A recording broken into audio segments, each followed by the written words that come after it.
ناظرین، وزیر اطلاعات سندھ شرجیل انعام میمن نے کہا ہے کہ وزیر اعلیٰ خیبر پختونخوا سندھ میں سیاسی سرگرمی کرنے آ رہے ہیں تو ہم انہیں خوش آمدید کہتے ہیں۔ باعثیت وزیر اعلیٰ انہیں پروٹوکول دیا جائے گا۔ وزیر اعلیٰ کے پی کو آئین اور قانون کے دائرے میں تمام سرگرمیوں کی اجازت ہے۔ ہمیں صرف تحریک انصاف کی طرز سیاست پر اعتراض ہے۔ طالبان کا دفتر کھولنے اور جیل سے طالبان کو رہا کرنے پر اعتراض ہے۔ پی ٹی آئی نے اختلاف اور گالیاں دینے کے علاوہ کیا ہی کیا ہے؟ کے پی کے آ رہے ہیں، بالکل جی، وہ ایک صوبے کے وزیر اعلیٰ ہیں۔ وزیر اعلیٰ ان کا ایک پروٹوکول ہے۔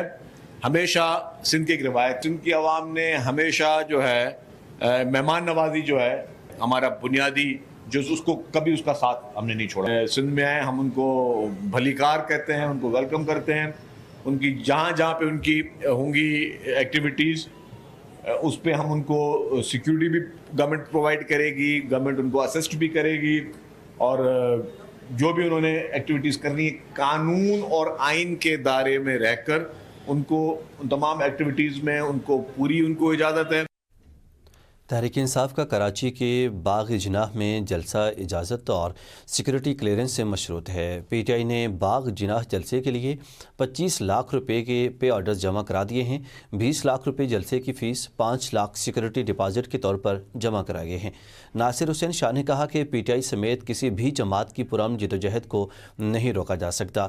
پی ٹی آئی نے باغ جناح میں جلسے کی اجازت مانگی تھی، جبکہ وزیر بلدیات سندھ نے مزید کہا کہ سہیل آفریدی سیاسی سرگرمیاں کریں، جلسہ بھی کر سکتے ہیں۔ پی ٹی آئی سمیت کسی بھی جماعت کی پرامن جدوجہد کو نہیں روکا جا سکتا۔ قانون کی خلاف ورزی ہوگی تو مسائل پیدا ہو سکتے ہیں۔